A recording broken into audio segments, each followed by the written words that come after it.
Podcast Rio Ônibus, o canal para quem usa transporte público no Rio.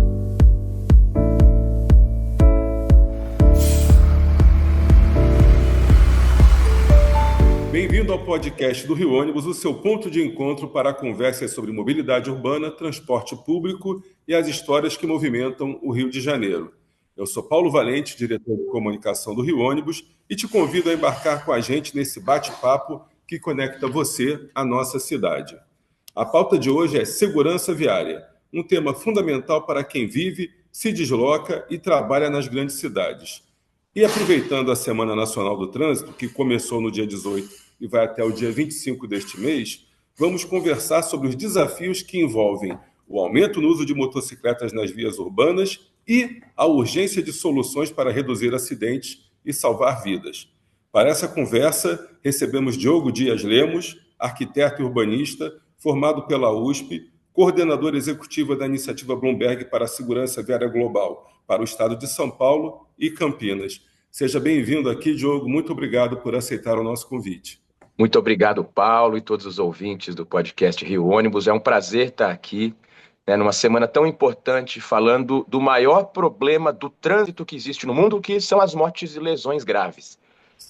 Muito se ouve, se fala sobre os congestionamentos como sendo a principal questão a ser tratada de mobilidade, mas não são. A segurança viária é um grande problema de saúde pública, é a 12ª causa de mortes no mundo e é a principal causa de mortes, dentre todas, de crianças e jovens de 5 até 29 anos. Então é um prazer poder falar sobre isso aqui nesse podcast e cruzando temas que nunca deveriam ter se descruzados, que são a segurança viária e o transporte coletivo. Fomentar o transporte coletivo é das principais soluções que a gente pode ter para ter ruas cada vez mais seguras. Então, Diogo, tem uma curiosidade nossa aqui. Eu também sou arquiteto e urbanista, sou formado aqui pela UFRJ, pela FAU da UFRJ no Rio de Janeiro, e vim parar discutindo mobilidade, transportes, questão das motocicletas. E você também é arquiteto e urbanista e está tratando de um tema que, de repente, não parece muito ligado à nossa formação original. Então, eu queria que você conversasse um pouco como que o arquiteto e urbanista foi parar discutindo a questão da motocicleta, da mobilidade urbana, tudo isso. É uma excelente pergunta que raramente me fazem, então eu acho que é a primeira vez que eu vou responder ela de forma completa aqui, mas realmente é um tema que é muito pouco usual no curso de arquitetura e urbanismo. Não deveria ser, mas infelizmente é, e aos pouquinhos, sempre que eu posso, tento levar para uma faculdade ou outra, dar alguma aula sobre o tema, porque tem tudo a ver. Mas o meu contato com esse tema começou principalmente numa grande surpresa que mudou a minha vida profissional, que foi um intercâmbio que eu fiz no final da faculdade para a cidade de Amsterdã. Eu gostava de projetar edifícios, o que me encantava era mais a pauta de projeto mesmo de arquitetura. Quando eu cheguei em Amsterdã para fazer um curso focado em arquitetura, eu me deslumbrei completamente com as ruas, com aquelas, com aquele desenho, com aquela unidade que as ruas têm, com a segurança, com o conforto, Realmente ruas que parecem um grande sistema de praças. E depois disso eu mudei, eu fui entender que o meu grande interesse dentro da arquitetura era no desenho de ruas. Então esse foi o gancho. Eu trabalho nesse projeto que eu estou desde 2017, mas eu comecei ali cumprindo uma função, uma área que era de como projetar ruas mais seguras, Então a segurança viária chegou para mim nesse, do ponto de vista do interesse nesse contato, entendendo que, Amsterdã fez ruas tão incríveis pensando em segurança viária. Na Holanda, foi onde foi primeiro desenvolvido o conceito do sistema seguro, que hoje é a abordagem que todos os lugares que conseguiram reduzir drasticamente as mortes e lesões no trânsito adotam. Então, todas as ruas de Amsterdã e hoje da Holanda tem um conceito de serem previsíveis, legíveis e autoexplicativas, priorizando o deslocamento seguro e saudável das pessoas, não o deslocamento de carros. O que se vê lá hoje é uma cidade com ampla prioridade para pedestres e bicicletas, mas principalmente, e não muito falado sobre Amsterdã, de transporte coletivo. Hoje o centro você tem uma rede completamente irrigada em quase todas as vias onde circulam veículos leves sobre trilhos, fazendo essa conexão com linhas de metrô subterrâneas, onde o carro não é bem-vindo. Ele pode passar lá, mas ele é com certeza, assim, ninguém precisa falar para você. Você pisou numa rua lá, você sabe que o carro é um estranho naquele lugar. E tudo funciona muito bem, encantadoramente. E foi assim para mim. Ao morar lá por um ano, eu voltei com esse interesse e fui Sim. cruzando caminhos e cheguei nesse projeto que eu estou hoje. Pô, muito bom. Eu conheço Amsterdã e esse realmente é uma coisa que você colocou. Você anda pelas ruas, a sensação que você está que está andando numa praça. É uma coisa que é diversa. A cidade toda é acolhedora e você realmente se sente seguro. E é tudo muito bem sinalizado, muito bem colocado. É uma coisa tranquila, é natural. Um adendo sobre isso que você acabou de dizer, que eu acho super importante de trazer e que conecta com várias outras coisas que eu acho que a gente ainda vai falar hoje. A gente, no nosso trabalho de apoio a governos, né, principalmente aqui no Brasil, tenta trazer exemplos de cidades e governos irmãos, né, para poder propor soluções semelhantes para problemas semelhantes, né? Então, quando a gente fala de Amsterdã, ela está numa realidade um pouco mais distinta, um país desenvolvido, mas tem algo que é muito comum e que Amsterdã mostrou como se faz, que é, até os anos 70, todas essas ruas que eu acabei de comentar, como são agradáveis, bonitas, priorizam pedestres e ciclistas, eram totalmente voltadas para os automóveis. Não só as ruas, como os canais foram soterrados para passar autopistas no centro da cidade. E aí, lá nos anos 70, começou um movimento que veio da população, e aí tem essa questão de a opinião pública desejar segurança viária, que se pautava principalmente pelas crianças que estavam morrendo nas ruas de Amsterdã. Então, esse movimento se chamava Parem o Massacre das Nossas Crianças. A população se mobilizou completamente para isso e foi a partir daí que a cidade, a Holanda como um todo, começou a se mobilizar para desenhar ruas mais seguras. Eles entenderam, olha, a nossa população quer segurança viária. Como a gente pode fazer isso? E ao invés de pensar em pequenos desenhos, pequenos ajustes de como os carros podem se relacionar com os pedestres, bicicleta nem existia direito naquela época como a gente tem hoje, né? Parece que sempre foi assim, mas não, é um movimento que aconteceu há 50 anos atrás e que vem cada vez mais ganhando força. Mas o que eles viram foi, vamos fazer uma revolução completa das nossas ruas. Então estabeleceram medidas obrigatórias, um manual de desenho que tem que ser aplicado, priorizando sempre pedestres, ciclistas e transporte coletivo. E isso se traduz em cada pedrinha que é posta lá naquelas ruas, nos detalhes dos raios de curvatura até os grandes eixos, né, com uma hierarquia viária muito bem projetada e pensada para a circulação das pessoas. Sim. Então, a gente pensando nisso, né, tendo isso como exemplo e você conhecendo a nossa realidade, porque a gente realmente tem que não é combinar. A Holanda está num estágio muito, muito, muito mais evoluído. A gente aqui ainda está naquela questão de país em desenvolvimento, cidades em desenvolvimento e tudo isso que a gente conhece. Mas pensando no nosso sistema de transporte coletivo, como que o setor de ônibus pode se integrar a uma política mais ampla de segurança viária, especialmente quando a gente fala da convivência com as motos nas vias? Essa é uma pergunta que começou a ser feita recentemente, principalmente com o advento desse segundo boom de motocicletas que a gente tem visto no país. E só para contextualizar o que eu vou dizer agora, como eu disse, a gente trabalha com a abordagem do sistema seguro. A gente tem que pensar, né, a nossa mobilidade toda como sendo um sistema que ele é primeiro seguro, para daí ser sustentável e daí garantir a fluidez dos veículos. Então, nessa abordagem dos sistemas seguros, a gente entende que cada partezinha que influi na segurança viária é uma camada importante que pode e deve ser fortalecida por um poder público que assuma a sua responsabilidade por projetar, operar,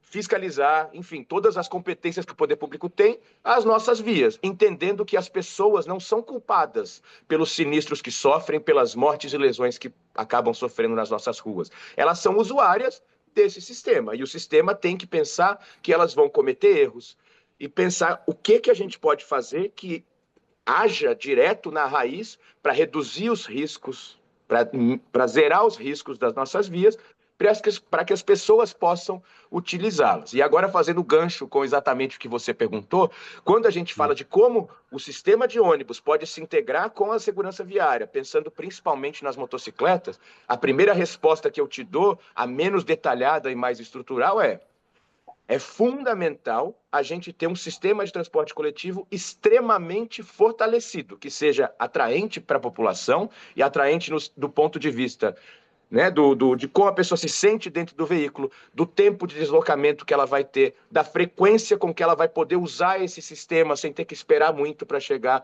por quanto ela vai pagar para poder usar esse transporte coletivo. E aí isso na verdade, a última camada das camadas mais eficazes para salvar vidas no trânsito, que lida ali na substituição, né? Se a gente pensar um sistema de eficácia de ações, a mais eficaz é eliminar o risco. A segunda mais eficaz é substituir algo que é arriscado por algo que não é. E o que a gente pode pensar nisso? Substituir as motos e carros por pessoas usando o ônibus. O ônibus é hoje o transporte terrestre urbano mais seguro que a gente tem em todas as cidades, né, do Brasil e do mundo, né? Do mundo não, porque talvez o VLT compita aí entre nessa história, mas então o ônibus entra como um grande oportunidade da gente pensar nessa mobilidade para as pessoas e coibir o uso das motocicletas. Só que aí, para fortalecer esse sistema de ônibus, a gente não pode nem só pensar numa cidade, nem só em políticas municipais. Isso é algo que, para dar certo, nessa equação que envolve, né, quando a gente tem vidas perdidas, pessoas lesionadas, um custo gigantesco. Hoje, os sinistros e vítimas de trânsito no Brasil custam 136 bilhões de reais por ano. 136 bilhões de reais está na escala de grandeza dos orçamentos dos principais ministérios do nosso país. No ano passado, o orçamento do Ministério da Saúde foi de 194 bilhões de reais. Se a gente pensa, todo esse o custo que a gente tem com vítimas e sinistros de trânsito no país, logo, investir em segurança viária deve ser extremamente custo efetivo.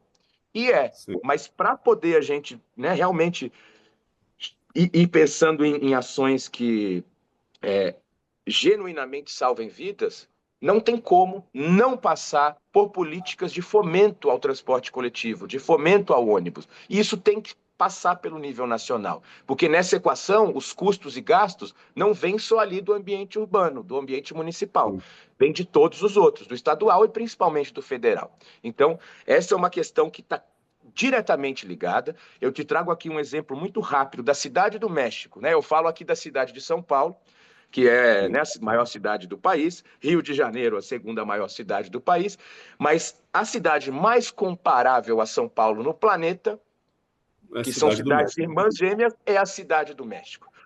Por que na Cidade do México a taxa de fatalidade no trânsito é tão mais baixa que em São Paulo? Principalmente olhando para motociclistas, que tem uma taxa de fatalidade idêntica à de ciclistas. Aí a gente pode pensar, nossa, deve ter um número baixo de motociclistas ou um número alto de ciclistas. Mas, para além disso, tem uma rede de transporte coletivo muito maior do que a de São Paulo, muito mais barata do que a de São Paulo, com uma qualidade, principalmente do ponto de vista da frequência, né, de existir ali no território estações de metrô, tem uma rede de metrô muito maior do que a de São Paulo, complementada por redes de BRT, né, que funcionam como transporte de massa para fazer esses grandes deslocamentos. Então é uma cidade que tem sim motociclistas, viu um crescimento recente, mas muito menor do que a gente tem visto aqui no Brasil, mas onde os motociclistas, as pessoas, não optam por fazer os grandes deslocamentos de moto ou de carro, elas fazem de ônibus. Aí você vai na rua da Cidade do México e me diz, mas é muito congestionada, tem muito trânsito. Tem, mas a maior parte das pessoas não está parada naquele trânsito, ela está embaixo da terra andando de metrô de um bairro a outro. para quem opta por andar de carro de passeio. É isso. Isso é em qualquer cidade do mundo. Amsterdã também vai ter trânsito, porque não tem como, né? É um sistema que já nasce falho, né? Voltado para o carro. E aí, só para concluir, né, essa amarração, a Cidade do México ela tem esse fomento ao transporte coletivo muito forte. Então, a principal medida que a gente pode ter para poder relacionar o ônibus à segurança viária é fomentar cada vez mais o uso do ônibus.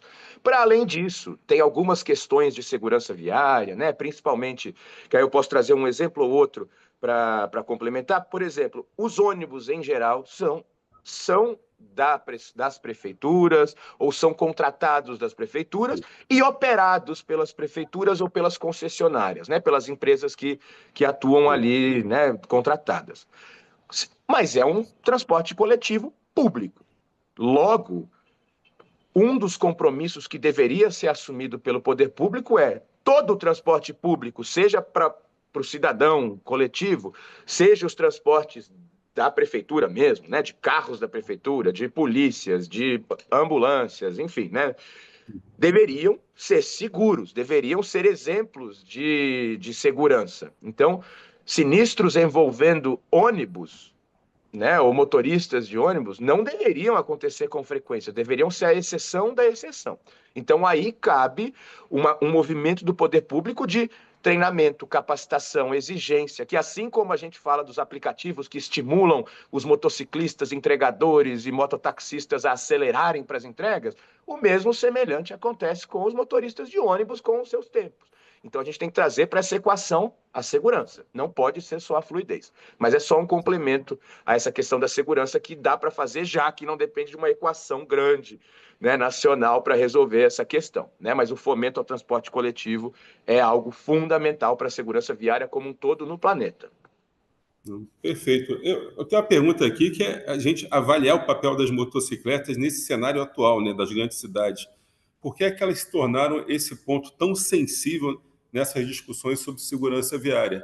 Uma reflexão que eu tenho aqui é que isso cresceu muito com a pandemia, que já tinha aquele serviço de entrega, o mototáxi aqui no Rio de Janeiro, vou dar um exemplo do Rio de Janeiro, ele existia muito ali para subir as comunidades, né? Porque ficavam ali, você chega do ônibus até a porta de uma favela, de uma comunidade, e dali tinha um mototáxi que subia, te levava até o alto da comunidade, aquelas partes onde o ônibus, até o carro de passeio, não consegue chegar. Depois o pessoal começou a levar da porta da comunidade até o centro do bairro. Porque eu vou esperar o ônibus aqui, mas dá uma esticadinha e me leva ali. E hoje o que eu vejo aqui é o aplicativo, é o iFood, é o Zé Delivery, todo mundo entregando de motocicleta. O mototáxi crescendo muito aqui com o Uber Moto, com esses aplicativos. É uma coisa totalmente descontrolada, aqui no caso do Rio, desregulamentada. Cada um faz o que quer.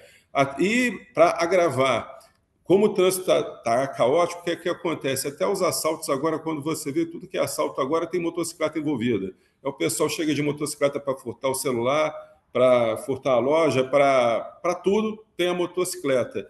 E fica complicado. E a prefeitura está preocupada hoje em criar as faixas azuis aqui em alguns trechos para facilitar a passagem dos ciclistas. E o que a gente vê o tempo todo, se você está andando de carro e dá uma chegadinha para a direita ou para a esquerda que atrapalhe aquele corredor das motos, então você é xingado, batem com o capacete no vidro do carro, chutam o teu espelho retrovisor e vão embora. E isso só se agrava. Como que você enxerga então isso? Como que a moto ganhou todo esse valor, se é pelo caos que nós já vivemos na cidade? Você já respondeu, de certa forma, na pergunta anterior, mas você acha que tem alguma saída para isso, sem ser para o transporte público? Vamos falar um pouco da questão da educação, da questão da cidadania, questão de segurança, ampliar um pouco isso para fora do transporte público. Falei de um lado, mas todo esse lado tem algo acontecendo, né, na outra camada que a gente precisa enxergar, então é uma pergunta muito bem-vinda, sim, Paulo. Dando um pouquinho de contexto, em 1998, a gente tinha 6% das vítimas no trânsito no Brasil sendo motociclistas. Era das menores fatias, das menores parcelas que a gente tinha, né? Menor que ela, só os ciclistas e o que era classificado como outros, que são sinistros cujas vítimas não foram identificadas exatamente. Hoje, os motociclistas são a principal vítima no país, no trânsito, quase em todos os estados, se não me engano, em todos eles. O que muda é que varia de 30 e poucos por cento até estados do Norte e Nordeste que passa da metade das vítimas sendo motociclistas. Isso tem a ver com o maior uso das motocicletas. Então, no país, hoje a gente tem 33%, um terço exatamente, das vítimas no país sendo motociclistas. E isso, quando a gente olha outras camadas, né, não foi só um crescimento das mortes de motociclistas, passa por um aumento no uso de motos. E esse aumento no uso de motos, e aí eu vou responder, você me fez algumas perguntas. Por que que, né, está acontecendo esse aumento que a gente observou principalmente nessa pandemia, né? A pandemia ofereceu ali oportunidades, principalmente para os serviços de aplicativo serem enxergados como uma possibilidade de geração de renda, né? Então, para o cidadão que está ali precisando se deslocar, podendo ter uma renda que ele não precisa, né? Ele só precisa cumprir pouquíssimas exigências para poder se tornar um entregador ou um motorista de aplicativo, né? De passageiros por moto, né? Então, a moto é uma grande oportunidade. Para o cidadão que só está se deslocando de motocicleta, ela também é algo muito atrativo. Ela consegue sair de dentro da casa dela até onde ela tem que ir, pagando pouquíssimo, comprando um veículo muito barato, chegando provavelmente um pouco mais rápido do que ela faria de carro, muito mais rápido do que ela faria de ônibus. Né? E gastando pouca gasolina. Então, a moto tem atrativos muito sedutores imediatamente. E, além do que, ela é um veículo que permite que se alcance velocidades muito altas e que não são percebidas pelos usuários como um grande risco. Mas aí são alguns pontos. O primeiro ponto e essa é uma afirmação dura, mas é necessária. A motocicleta acima de 30 km por hora, ou seja, acima de uma velocidade que um ciclista consegue fazer com as próprias pernas pedalando uma bicicleta, não é um veículo seguro e nunca vai ser um veículo seguro. Ela sempre vai colocar as pessoas em risco com altíssima chance de fatalidade. Então, ela é um veículo que não cabe nesse tal sistema seguro que eu descrevi, circulando nessas velocidades acima de 30 km por hora, e aí no Rio de Janeiro, né, as vias principais têm 70 km por hora, mas aí eu já te digo, acima de a 60 km por hora, o risco de morte de uma pessoa que se envolva numa colisão, e aí uma pessoa exposta, né? Ou seja, um pedestre sofrendo o impacto de um carro a 60 por hora, ou um ciclista que está ali protegido com sua própria pele, seus próprios ossos e carne, atuando como lataria e airbags, né, do que comparando a um usuário de carro, ele tem 98% de risco de morrer a 60 por hora. A 30 por hora, esse risco é de 10%. Então, a velocidade é um fator chave, é o principal fator de risco que a gente tem.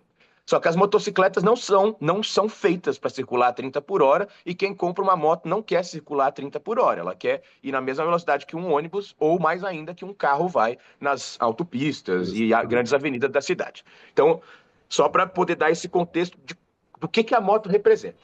E aí, né, para o cidadão ali que escolheu comprar essa moto, ele só está pensando nos ganhos imediatos. E a gente não fala o suficiente, a imprensa não fala o suficiente, a opinião pública naturaliza mortes no trânsito. Então, ele não está preocupado com essa conta. Ele acha que é um risco muito pequeno dele morrer, dele se lesionar, dele lesionar alguém, de viver com essa culpa de ter matado alguém no trânsito, né? Então, é algo muito distante e esse é um ponto importante que precisa ser trabalhado na nossa sociedade. Mas aí tem a outra parte da equação, que é por que a moto é tão barata se ela causa um dano tão grande à nossa sociedade? O Eduardo Vasconcelos, que é um sociólogo e engenheiro, ele defende desde os anos 2000 que a gente depois da escravidão, só tem a motocicleta é o principal destruidor social do nosso país. Porque ela é invisível, os riscos dela são invisíveis à população. A população cada vez mais compra motos e se põe em risco, e morre, se lesiona, e isso, né, faz com que nossa sociedade se empobreça de todas as formas possíveis. E aí a gente fala, poxa, moto é tão barata.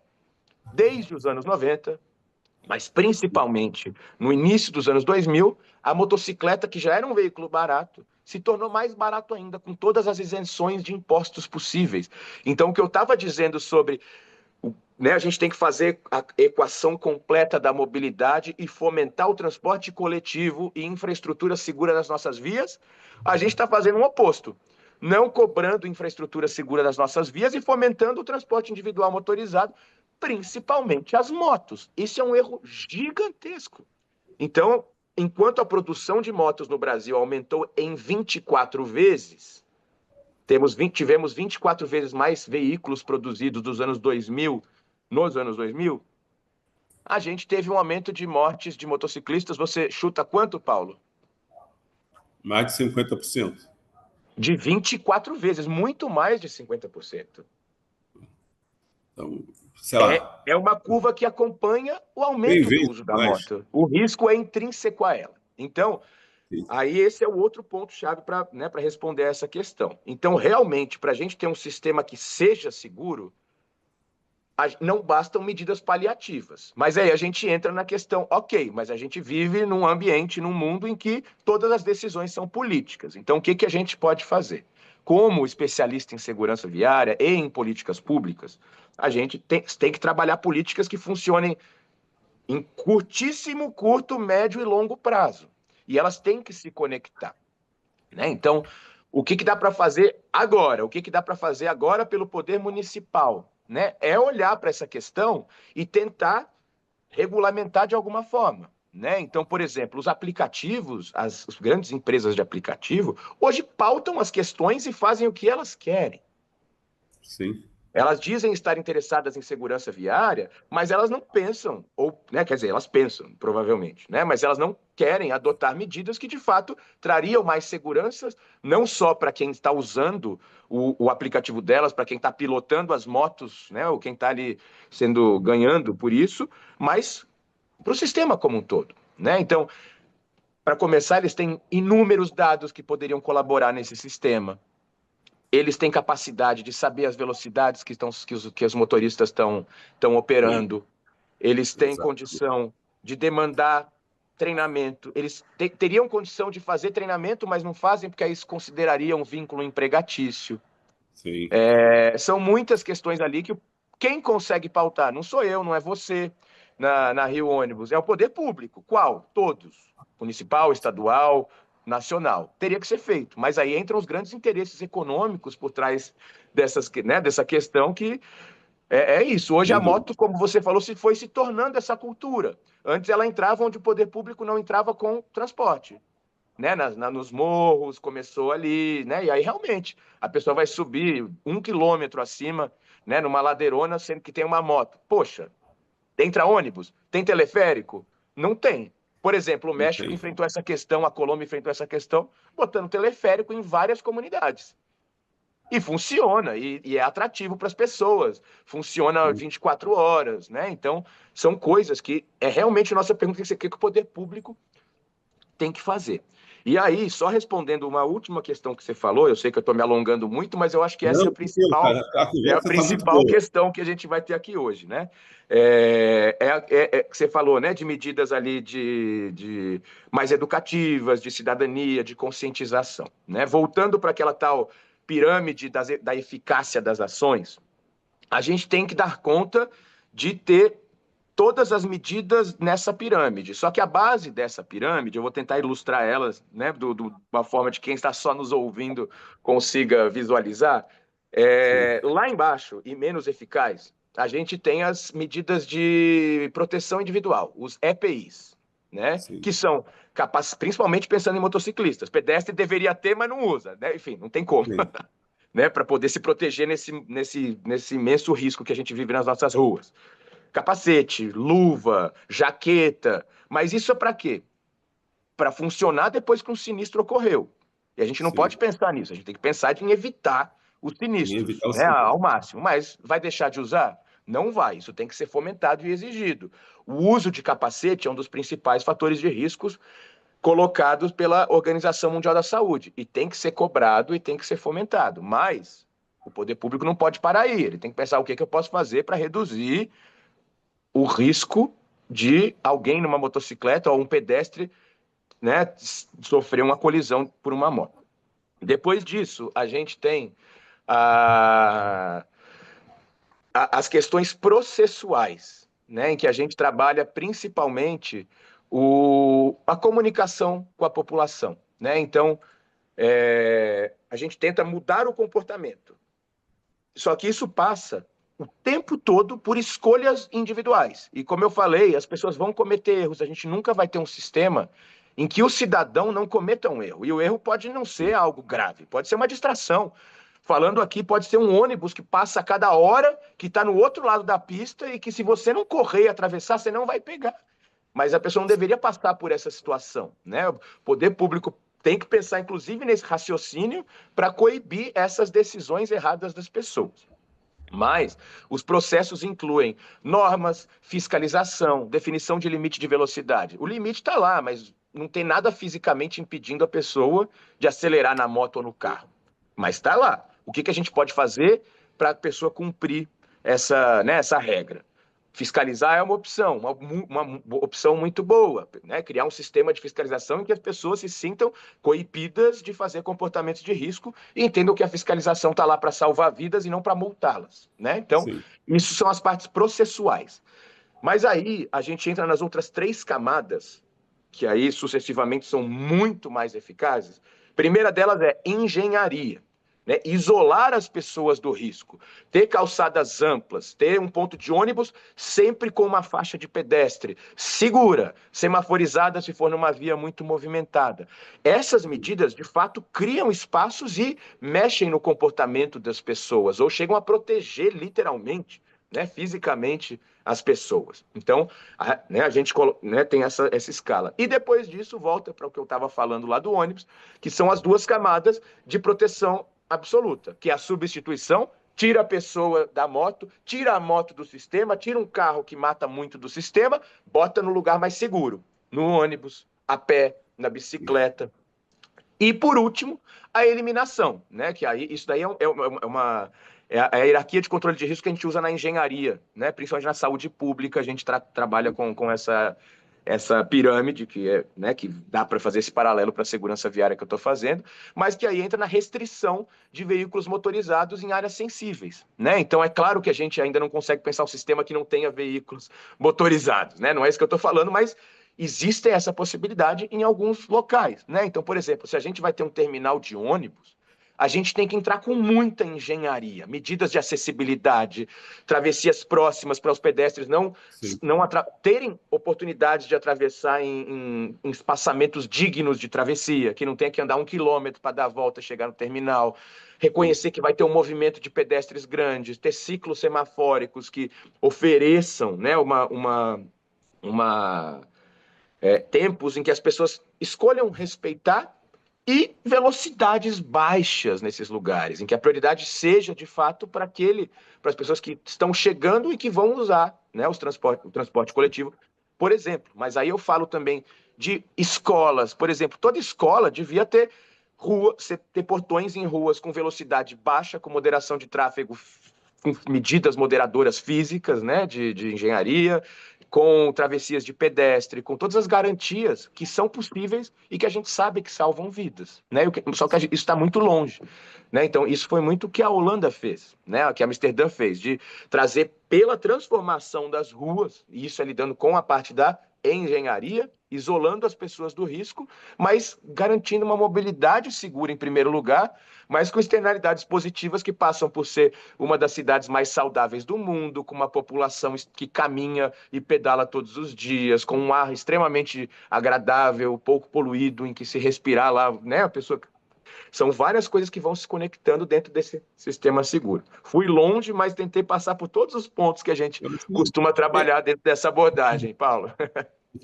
De uma certa forma, você já antecipou muito da minha última pergunta aqui, que seria que tipo de medidas públicas ou regulatórias podem ser tomadas para equilibrar essa realidade com a necessidade de preservar vidas? De uma certa forma, você já colocou praticamente tudo aí.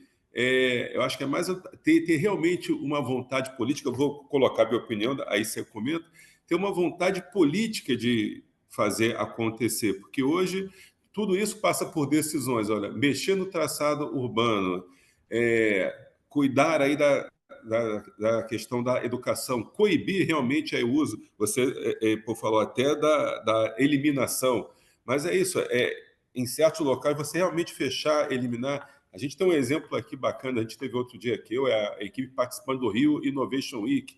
Então, foi na região portuária do Rio de Janeiro, você já deve conhecer. Conheço muito, conheço muito. Então, foi uma região que se optou, o centro do Rio, algumas vias foram fechadas, viadutos foram derrubados, foram criadas áreas que privilegiam o pedestre, só passa o VLT como opção, e o pessoal vai piorar tudo aqui no centro. Lógico que durante as obras houve um esvaziamento do centro por conta do custo de se isolar toda aquela região para fazer. Claro. Tem projetos de recuperação, de habitação, estão revitalizando o centro. É a história de ninguém faz omelete sem quebrar os ovos. Quebraram os ovos, o omelete está demorando um pouco a sair, mas está saindo, que é isso que importa. Então, isso por um lado foi feito e se mostra que é possível fazer quando se quer fazer. Mas aí vem essa outra parte, que não é a parte, digamos, turística da cidade, é aquela parte do subúrbio, da parte que tem as indústrias, tem comércio, tem serviço, das ocupações irregulares. Então, tudo isso depende muito da vontade política. Então, até a parte da educação da pessoa, você tem que ter campanhas pesadas de educação, começar com a criança desde a escola, mobilizar a sociedade civil organizada, a academia já vem participando disso. Como é que você enxerga a possibilidade de ter um movimento que nos leve a como a população de Amsterdã, lá na década de 70, a gente conseguir mobilizar isso? Porque tem muita gente aqui que está criticando a questão das motos e tudo, mas não está disposta a abandonar o seu carro para ir para lá e para cá. Quer dizer, não pode ser prejudicada por um lado, mas reclama por outro. Então, como é que você enxerga isso? Como é que está em São Paulo, aí, que eu vejo, acompanho muito trabalho do INSPER, por exemplo, lá do Laboratório de Arquitetura da cidade, que eu vejo grandes exemplos que são mostrados aí. Tem um que eu acho sensacional, que é a revitalização das margens dos rios, aí do Pinheiros e do Tietê também, o trabalho que se faz ali no entorno. A gente até fala sempre que São Paulo é outra cidade, comparado com muito que a gente tem aqui no Rio de Janeiro. Como é que você enxerga isso para a gente fechar? É possível fazer? Tem que ter a vontade? Dá o teu parecer aí, que acho que está validando o nosso.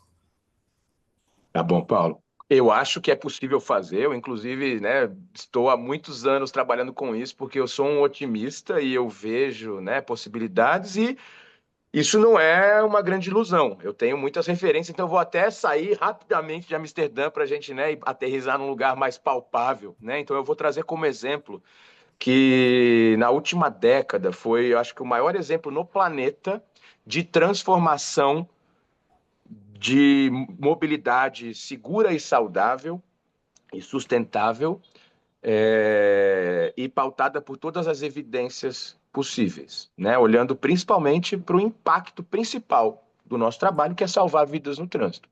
E esse lugar é a cidade de Fortaleza, que lá em 2013... Oi? Você não está indo nem fora, você está indo É numa a cidade quinta cidade do Brasil, né, em termos de população, né, das principais capitais que a gente tem, que lá em 2013 era uma cidade com um dos piores trânsitos no Brasil do ponto de vista da segurança. Era, né, tinha né, muitas fatalidades no trânsito, na cidade afora, e aí o que aconteceu lá, do ponto de vista de resultados finais, né, dos impactos, foi que depois das primeiras medidas de segurança viária que começaram a ser implementadas, ano após ano, por 9 anos consecutivos, a cidade reduziu as mortes no trânsito. Não teve um ano nesse meio do caminho em que a cidade não reduziu seus mortos no trânsito, ano após ano. Não foram reduções pequenas. A cidade bateu a meta da ONU número 1, que a gente tem metas da ONU, a gente está na segunda década de ação pela segurança no trânsito. Iniciou em 2021, vai até 2030 e teve a que começou em 2011 e acabou em 2020. Fortaleza bateu antes, bateu acho que em 2019 essa meta, né? E fazendo uma transformação radical de tudo, trabalhando nessa lógica do sistema seguro. Teve implementações de infraestrutura em lugar, né, não só em pontos críticos, mas principalmente fez uma gestão das velocidades de uma forma paulatina, mas comunicada com a sua população, né? Então, para salvar vidas no trânsito, como você mesmo estava falando, as principais medidas não são muito benquistas pela população num primeiro momento. Sim.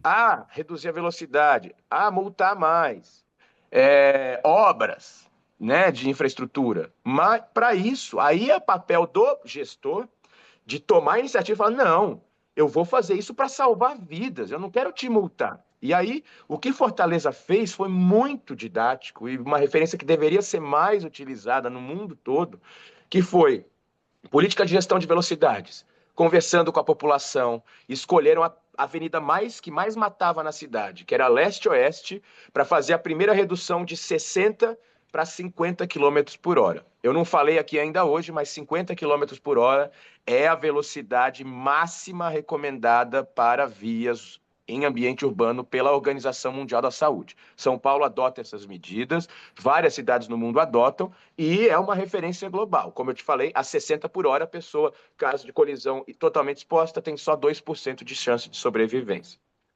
Voltando. Fortaleza foi a primeira via para que ela ia reduzir as velocidades para 50, e o prefeito entendeu, né, toda a gestão entendeu que não dava só para reduzir a velocidade ali, porque eles queriam que fosse uma medida sustentável, que a população entendesse e fosse junto e pedisse para reduzir nas outras. Então, eles fizeram uma fase de teste de 6 meses, mudaram o desenho da via, então mantiveram o mesmo número de faixas de rolamento, né, de faixas de trânsito, mas estreitaram. Estreitar faixas de trânsito é uma das medidas mais efetivas para induzir a redução de velocidade por parte dos motoristas. Então, Sim, sem dúvida. com faixas mais estreitas, os motoristas vão dirigir mais devagar com medo de colidir ali lateralmente com outro carro. Mas isso não traz insegurança a ponto de ter né, uma morte ou lesão grave. Você consegue controlar Exige mais mais cuidado na redução preventiva de velocidade. Exatamente. Nesse espaço que sobrou, implementaram uma ciclofaixa, convidaram ciclistas, trabalharam melhorias nos cruzamentos, né, que eram pontos de risco. E aí o prefeito falou, olha, não vou multar com dinheiro as pessoas que ultrapassarem o limite dos 60 por hora, que era a velocidade anterior, por 6 meses. Sim. Só quem passar dos 60. Quem tiver entre 50 e 60 vai receber uma medida educativa com uma mensagem que foi testada, né, baseada em evidência, o que vai chegar ali para aquele cidadão, aquele motorista ou motociclista, dizendo que, olha, você passou uma medida que é recomendada globalmente, a gente vai estar fazendo isso para salvar vidas no trânsito, chamou a mídia para falar junto, falar, ei, não bate em mim não por baixar a velocidade, entenda por que isso é importante. Então, a equipe da Bloomberg que trabalhava lá fez um workshop de jornalistas para falar sobre isso. Todo mundo ali entendeu. Foi uma conversa do tipo, né, qualquer mudança choca. Mas ele falou, não, entenda por que disso, e fez essa transformação. Em 6 meses teve um resultado excelente. Se não me engano, em 4 anos, a avenida que mais matava na cidade zerou as mortes no trânsito naquela avenida, com cada vez mais medidas, com a população sendo capaz de entender para que a fiscalização existe, por que essa velocidade é importante. Fizeram testes mostrando que as pessoas não demoravam mais para ir do começo ao fim da avenida, porque, né, operacionalmente o semáforo está lá, elas vão ficar paradas no semáforo e tem que ficar, senão seria uma via expressa, uma estrada. Faz parte do ambiente urbano ter as pausas, né? Mais semáforos, mais faixas de pedestre ajudam a reduzir a velocidade operacional, mas não a velocidade pontual, né? A operacional, como um todo, continua dentro dos 50 e está tudo bem. Geralmente vai para 30 nos horários de pico. Então, eu estou contando esse caso específico, mas porque é algo do Brasil, de uma cidade muito mais pobre do que São Paulo e Fortaleza, de Rio de Janeiro, me desculpe, e que tomou medidas de todas as áreas, trabalhou com uma plataforma de dados de sinistralidade, na qualidade da coleta dos dados, no uso dessa plataforma para gestão interna, fez uma série de medidas espalhadas na cidade toda, não só na parte mais central da cidade, enfim, né? Então, ao fazer isso, não tem como dar errado, né? Ela trouxe para o centro da agenda a questão da segurança viária, conseguiu que a sua população pedisse por segurança viária, assim como foi feito lá em Amsterdã, né, mais ou menos, guardadas as devidas proporções, e foi um grande exemplo. Hoje, né, essa gestão já não cuida mais da cidade, esse tema tem perdido força, para nós é uma grande lástima, ver que, por exemplo, estão arrancando intervenções de urbanismo tático que existiam na cidade, em ruas comerciais, para voltar com vagas de automóvel. Então, é um tema que precisa estar constantemente sendo falado e sendo pautado por quem estiver no poder público. Se ele não for pautado, ele é esquecido e as pessoas passam a naturalizar essa grande tragédia que a gente vive e que no ano passado matou quase 35 mil pessoas no país. É um avião por dia caindo no Brasil, cheio de gente que está só levando o filho para a escola, atravessando a rua, atravessando, né? O ônibus é muito seguro, mas a pessoa, ao atravessar para pegar um ônibus, existem muitos casos de atropelamento, não só com ônibus, mas na via, por moto, por carro, né? Então, existem possibilidades que podem ser feitas desde já, e você falou, usou a palavra regulatórias. Existe regulação para tudo, né? Não só podemos falar em regular os aplicativos. A Addis Abeba, na Etiópia, fez assim, um movimento na Etiópia de controlar totalmente as empresas de aplicativo. O poder público se agigantou. Não podem, os motoristas por telemetria não podem ultrapassar 50 km por hora. Se ultrapassam, apita no sistema da prefeitura, começa a apitar uma luz vermelha na motocicleta e só vai parar esse alarme de soar depois que o motorista for na central da prefeitura lá desligar o negócio. É um sistema doidão, mas que está dando certo. Os caras inventaram isso e, que, né, estão cuidando dessa urgência. Mas tem outros, Paulo, assim, até falando de ônibus, de, por exemplo, linhas de BRT. O BRT tem que ter prioridade diante dos automóveis individuais que ocupam a mesma via, ou mesmo linhas de ônibus com faixas exclusivas. Transportam muito mais pessoas do que as que estão passando nas tantas outras faixas de carro ou de moto, né? Então, isso deveria ser algo já dado, né, já posto, mas eu sei que essa briga ainda existe e tem que ser pautada e enfrentada pelo poder público uma boa comunicação, né? Dá para ter um jeitinho ali de se comunicar que ajuda as pessoas a entenderem, mas isso tem que ter um investimento nessa qualidade da comunicação. Mas, para além disso, quando a gente faz um BRT, existem obras de estação, obras de pavimentação e que geralmente esquecem totalmente do pedestre. Como o pedestre chega? Qual que é o espaçamento entre travessias que o pedestre vai ter para chegar ali? Aí eles transportam em massa com eficiência, mas você cria uma grande segregação em bairros, e um matadouro de pessoas que estão tentando sair da sua casa no lado A para ir no supermercado no lado B, e não tem onde atravessar, né? Então, aí tem regulação também. Os termos de referência de contratação de BRT deviam ter lá, assim, em primeiro lugar, medidas claras de acessibilidade e de segurança. Se você for olhar, isso vale para o Brasil todo. Eu fiz muita auditoria de segurança viária em projeto executivo de BRT. Eles vêm pedindo o executivo e não querem mudar estruturalmente o negócio, mas o negócio, né, esses projetos estão errados desde a sua concepção. Então, tem lá especificação de pavimento no ponto de parada de ônibus com pedregulho, tamanho tal e não sei o quê, mas não especifica a distância de faixa de pedestre, né? Quando tem que ter, como tem que chegar, o ciclo semafórico, que são verdadeiramente as coisas que impactam na segurança. Você falou uma coisa interessante, tem várias estações de BRT aqui no Rio de Janeiro em que a porta de entrada e saída da estação é oposta ao semáforo com a faixa de pedestres. Aí a pessoa tem que descer e tem que andar muito para conseguir ter uma faixa para atravessar. Aí leva o quê? As pessoas acabam atravessando vias Claro, e com razão, no nosso Código de Trânsito brasileiro. Fora da faixa pela distância da faixa. É. Então, a coisa parece que não é pensada para combinar. Coloca a estação aqui. Mas é o ponto ideal? Tem a melhor travessia para o pedestre? Não. É o que é melhor para o BRT, aquele distanciamento de estações.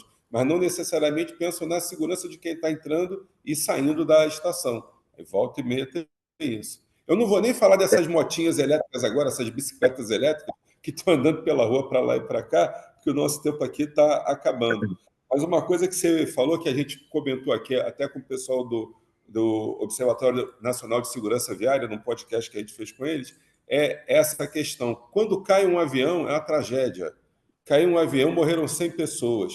Cara, é investigação, é repórter o dia inteiro. Cai um avião por dia de morte no trânsito no Brasil, e é normal, morreu atropelado, olha, bateu com o carro, caiu da moto, coitado, e tudo isso. Mas ninguém pensa nisso. Se cai um avião, suspendem os voos com aquele tipo de aeronave, fecha o aeroporto, investigação, CENIPA, tudo isso. Cai um avião por dia no trânsito, espalhado aí pela cidade, e é normal. Isso passa. E aquilo que você falou no começo, não pode ser normal uma criança morrer atropelada, não pode ser normal se morrer no trânsito. A gente mata mais do que na guerra da Ucrânia. Se você olhar, morre mais gente no trânsito que numa guerra, com gente atirando míssil para lá e para cá. É muito complicado. Mas, queria que você encerrasse, se tem mais alguma coisa para ser comentada, daquilo que a gente vinha falando, que está muito boa a conversa, mas assim nós vamos ficar 2 horas aqui falando. Pois é, eu me empolgo demais com esse tema, né? Algo muito caro para mim, é algo que eu trabalho todos os dias para poder, né, pensar em formas e aplicar formas, né, de salvar vidas no trânsito. Eu acho que boa parte disso que você falou é algo fundamental de ser enfrentado e talvez seja algo novo que eu acho que a gente nunca fez de uma forma ampla de sensibilizar mais a população sobre isso, né? De pensar em, né, não só em campanhas de mudança de comportamento, mas campanhas que tornem isso uma questão, um problema nacional. Ao fazer isso, a população enxergando isso, vira uma demanda do poder público e o poder público passa a agir com mais proatividade, né? Então, eu acho que essa é uma questão que foi muito pouco trabalhada nos últimos anos, né? Isso não só no Brasil, globalmente, que aí fica uma percepção minha, né, de que é algo que valeria a pena investir e é algo que não deveria ser aceito, é a principal causa de morte de crianças no mundo, de jovens, né? Então, mas é isso, está muito distante. As principais vítimas são pessoas de baixa renda no mundo todo e aqui no Brasil também. Talvez não choque tanto por isso, né? Esse choque que precisa, mas também, né, é algo que envolve a todos, né? A gente vira e mexe, vê casos, né, de pessoas famosas, próximas, né, que são atingidas por esse problema. Então, eu acho que passa por esse cuidado e também, ao promover isso, a gente conseguir implementar no dia a dia uma troca que é fundamental, que é as nossas cidades se desenvolveram para o tamanho que são, baseadas no automóvel. Então existe arraigado essa percepção de que o espaço do carro né, é quase como se fosse sagrado, não só o carro em movimento, mas as vagas, né? Quando todos os indicadores sociais mostram que o carro, vaga de carro, não está vinculada na frente de um ponto comercial, não está vinculada a um aumento na renda. Pelo contrário, se você troca aquele espaço de vaga por calçada, mais gente vai chegar e comprar nos pontos comerciais. Mas muitas vezes os comerciantes não estão ligados nisso, né? Tem essa grande percepção de que o automóvel é o grande, né, o grande ator principal para os quais as nossas cidades deveriam existir. E tanto é assim, trazendo esse último ponto que você falou, né, do BRT, do desenho da travessia que não está conectado com a entrada do BRT, isso é completamente deixado de lado no planejamento, desde o mais minucioso, como deveria ser esse, das nossas cidades, até os grandes, que pensam ali os grandes eixos, as grandes avenidas. E não é por falta de lei. O nosso Código de Trânsito brasileiro, eu vou até falar isso porque ele é assim, é como se fosse um artigo proibido do nosso Código de Trânsito, que é o artigo 69. Ele afirma que se o cidadão pedestre não tiver uma faixa de pedestre a 50 metros de si, é o dever dele atravessar onde ele julgar mais seguro. Isso nunca é falado, mas poderia ser usado o quê? Para não culpar o pedestre pela sua própria morte em caso de atropelamento, né? No máximo é aí que chega. Quando esse artigo está lá, deveria estar lá, para que o poder público olhasse para ele e pensasse, opa, eu tenho que ter uma faixa de pedestre a cada 100 metros para garantir essa... E se isso fosse feito, a gente chegaria pelo menos na metade das mortes no trânsito que a gente tem nas nossas cidades. Mas é algo proibido, é algo que não faz parte do dia a dia. As nossas cidades se desenvolveram para priorizar a fluidez e, se der, a gente garante a segurança da forma que der. Quando a lógica tem que ser a outra. Priorizar a segurança e pensar, claro, na fluidez, mas como algo sempre secundário. Se não for seguro, não posso colocar aqui uma medida que garanta a fluidez para qualquer modo de transporte que seja. Então, para concluir aqui, eu agradeço demais por esse convite, foi um papo muito bom, eu me empolgo demais, ficaria aqui horas falando, mas... essa é uma questão que a gente precisa endereçar em todas as esferas administrativas, município, nação. A gente tem um Plano Nacional de Redução de Mortes e Lesões no Trânsito que corrobora a meta da ONU, que eu já mencionei, de até 2030 termos metade das mortes no trânsito, e também uma atuação em escala estadual, que é uma escala que ainda não olha para a segurança no trânsito como deveria. Alguns estados estão começando a fazer isso, e talvez seja um movimento importante de ser realizado.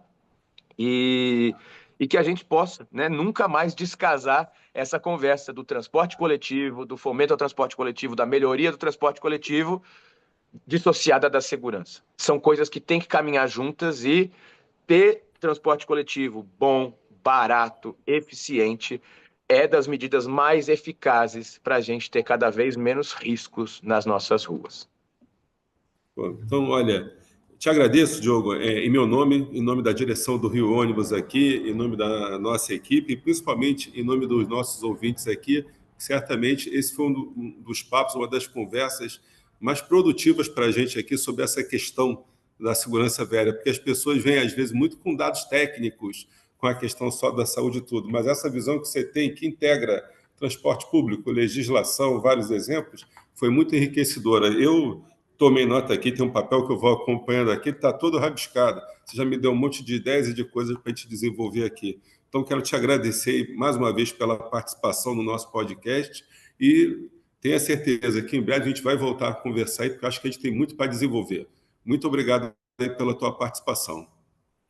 Obrigado a vocês. Podem convidar, que vai ser um prazer poder participar. É um tema que eu gosto muito e quanto mais a gente ampliar o alcance dele, mais efetivo a gente vai ser na adoção de todas essas medidas que a gente falou. Paulo, um abraço a todos.